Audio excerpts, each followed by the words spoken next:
Latest technology courses, best infrastructure మరియు అద్భుతమైన placements. Engineering లో మీ best choice Avian institute of engineering and technology, Ibrahimpatnam. Hi, hello, namaste. Welcome back to iDream media. ఈ రోజు మనతో పాటు ఉన్నారు అంతర్జాతీయ న్యాయవాది యుఎస్ నుంచి కావేటి శ్రీనివాసరావు గారు ఫ్రమ్ కావేటిలా.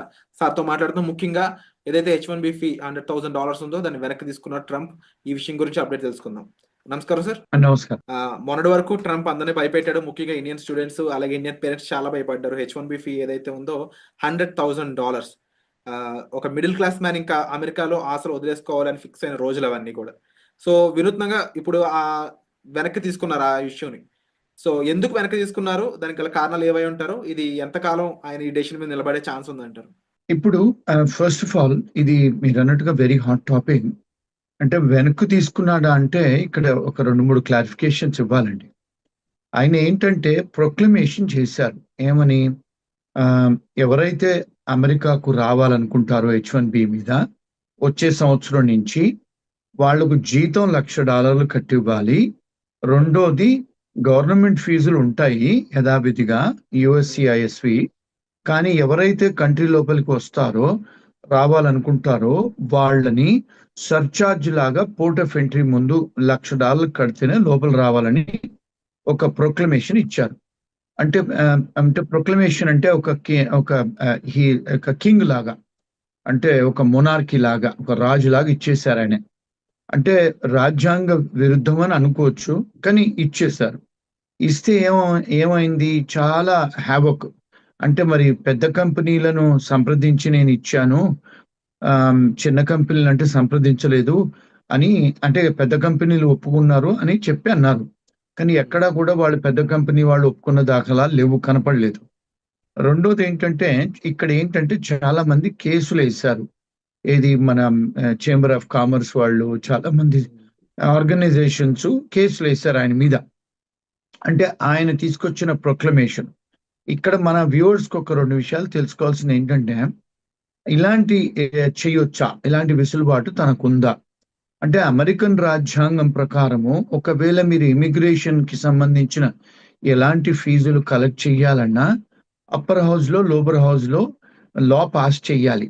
అంటే ఏంటి, ఇప్పుడు మన దగ్గర పార్లమెంట్ ఉంది, మనకు లోక్సభ రాజ్యసభ లాగా ఇక్కడ కూడా సెనేట్ కాంగ్రెస్ అని ఉంటది. అందులో లా పాస్ చేస్తే, అంటే మెజారిటీ అయ్యి బిల్లు పెట్టి ఆమోదం పెట్టి అది లా జరిగినప్పుడే అది కలెక్ట్ చేయొచ్చు ఆయన. కానీ ఆయన ఇష్టానుసారంగా $1,00,000 అని చెప్పి వేశారు. ఇప్పుడు ఏమైంది, కోర్టు మెట్లు ఎక్కారు చాలా మంది. ఎక్కితే ఏమైంది, ఇప్పుడు క్లారిఫికేషన్ ఏమిచ్చారు, ఇది వచ్చే సంవత్సరం నుంచి అప్లికబుల్ అవుద్ది. ఎవరైతే మొదటిసారి H-1 వేసుకొని అమెరికాకు వస్తారో వాళ్ళకి అప్లికబుల్ అవుద్ది. రెండోది, అమెరికాలో ఎవరైతే చదువుకోవడానికి వస్తారో, చదువుకుంటారో, ఇక్కడ వాళ్ళకు ఉద్యోగాలు ఏదైతే వస్తుందో దాన్ని F-1 స్టేటస్ నుంచి H-1B వేసుకునేటప్పుడు చేంజ్ ఆఫ్ స్టేటస్ అలాంటిది ఏమన్నా ఉండేటప్పుడు దానికి వర్తించదు అని మళ్ళీ క్లారిఫికేషన్ ఇచ్చారు.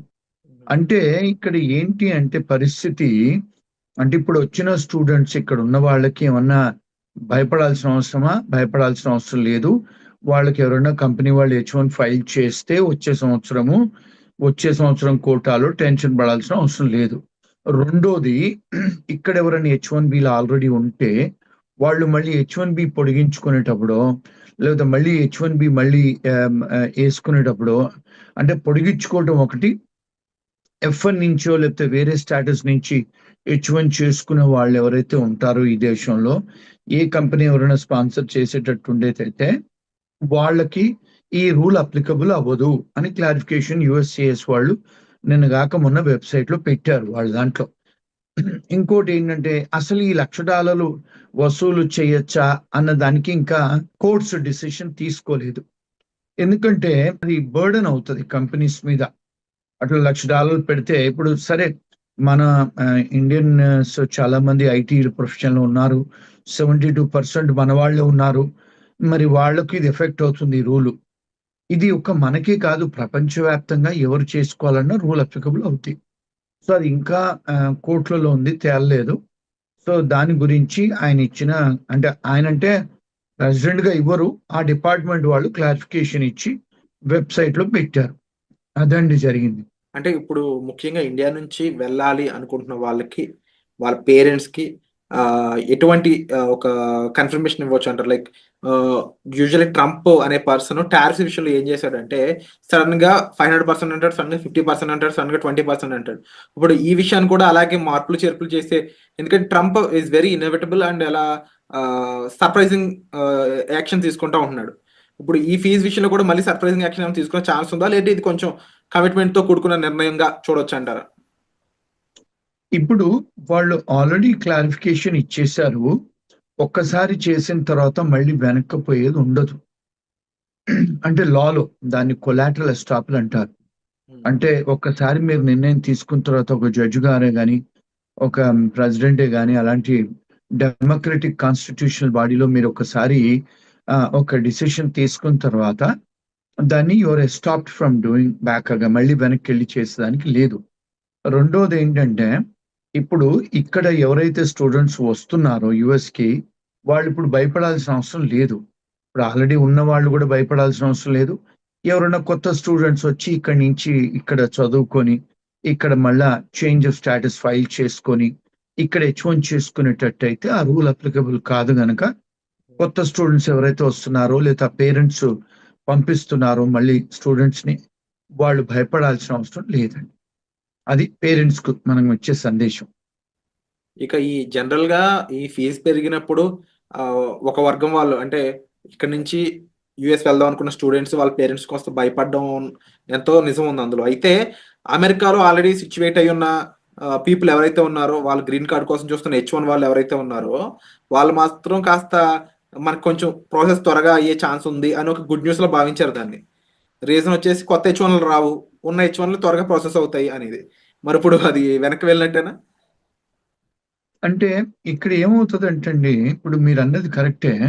ఇప్పుడు ఇక్కడ చేంజ్ ఆఫ్ స్టేటస్ అంటే ఆల్రెడీ స్టూడెంట్‌గా ఉన్నవాళ్ళు, వాళ్ళకి ఇబ్బంది లేదు.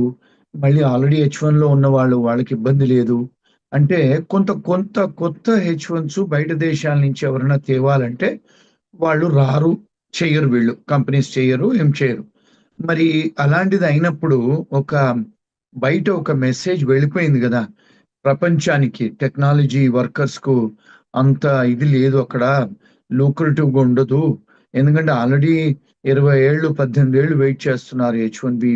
మనకు I-140 అప్రూవ్ అయిన వాళ్ళు వెయిట్ చేయాలంటే 18, 20 సంవత్సరాలు వెయిట్ చేస్తున్నారు. మరి ఇప్పుడు కొత్త వాళ్ళు ఆబ్వియస్‌లీ రారు. మూడోదేంటంటే ఇప్పుడు ఇక్కడ ఉన్న ఎంఎస్ చేసిన ఆళ్ళకి కూడా ఉద్యోగాలు ఈ సంవత్సరం, పోయిన సంవత్సరం నుంచి చాలా టైట్‌గా ఉంది. సో, చాలా మంది ఇప్పుడు చాలా కంపెనీస్ కూడా క్లోజ్ అవుతున్నాయి. ఎందుకంటే ఇప్పుడు ఐటీ కంపెనీస్ అందులో 70-80% ఐటీ కంపెనీస్ మన దేశీయులవే ఉన్నాయి. అవి నడవనప్పుడు మరి చాలా కంపెనీస్ ఏం జేస్తున్నారు, ఉద్యోగాలు లేవని చెప్పి స్టూడెంట్స్‌కే గాని, H1బి వాళ్ళకే గాని వాళ్ళ వీసాలు క్యాన్సెల్ జేస్తున్నారు. కంపెనీస్ కూడా క్లోజ్ చేసుకుంటున్నారు. అంటే కొత్త హైరింగ్ లేదు. పాత వాళ్ళ నుండి నడపాలంటే మరి టాక్సులు కట్టాలి గదండీ! సో, ఇదొక బ్యాడ్ టైమ్ అని అనుకోవచ్చు. అందుకని కొత్త వాళ్ళు రారు. మీరన్నట్టుగానే మరి పాత వాళ్ళకు తొందర ప్రాసెస్ అవుద్దేమో అని అనుకుంటారు. అంటే అంత ఈజీగా ఏం లేదు. ఎందుకంటే మన ఇండియన్స్‌కి, ఫిలిపినోస్‌కి, చైనీస్‌కే గాని, మెక్సికన్స్‌కే గాని 15, 20 సంవత్సరాల వెయిటింగ్ పీరియడ్ అండి. అవును. అంటే ఏ కేటగరీ ఆఫ్ వీసాలోనేనా అంటే ఈబీ-1 అంటే సీఈఓస్ అనుకోండి అది. ఈబీ-2, ఈబీ-3 అదర్ వర్కర్స్. అంటే ఈబీ-2 అంటే ఎవరైతే మాస్టర్స్ నుంచి వచ్చి పెట్టుకుంటారో గ్రీన్ కార్డ్‌లు. ఈబీ-3 అంటే ఎవరైతే బ్యాచిలర్స్‌తోని పెట్టుకుంటారో, ఇప్పుడు నర్సెసే గాని, అలాంటి వాళ్ళు స్పీచ్ పెథాలజిస్ట్‌లు, ఇంజినీర్స్, ఆర్కిటెక్ట్స్ ఒకవేళ వాళ్ళు బ్యాచిలర్స్‌తోని పెట్టుకుంటే వాళ్ళందరికీ కూడా H1బి నుంచి గ్రీన్ కార్డ్ చేసుకున్న వాళ్ళందరికి కూడా 18-20 సంవత్సరాలు వెయిటింగ్ పీరియడ్ అండి. అంటే మరి ఆబ్వియస్‌గా మరి కొత్త వాళ్ళు రానప్పుడు మరి పాత వాళ్ళు ఉంటారా? చేయించుకుంటారా? రెండోది. మూడోది కంపెనీస్ కూడా ఇప్పుడు మనకు స్పాన్సరింగ్ చేసిన కంపెనీసు మీ గ్రీన్ కార్డ్ టైమ్ వచ్చే వరకు లేవనుకోండి. మరి వాళ్ళకి పోయినట్టే గదా! గ్రీన్ కార్డ్ పోయినట్టే గదా! అవును. అంటే అంటే క్యాండిడేట్స్, ఎంప్లాయీస్ ఉండాలి దేశంలో. వాళ్ళ గ్రీన్ కార్డ్ వచ్చే వరకు. కంపెనీస్ కూడా వ్యాపారం చేస్తూ ఉండాలి. మరి కంపెనీస్ కూడా క్లోజ్ అయిపోయి అక్కడ పనిచేసే వాళ్ళు గూడా వెళ్ళిపోతే ఆబ్వియస్‌లీ అవి ఆ ఏదైతే కోటా ఉంటుందో నిండదు కదండి, గ్రీన్ కార్డు ఇచ్చే కోటా.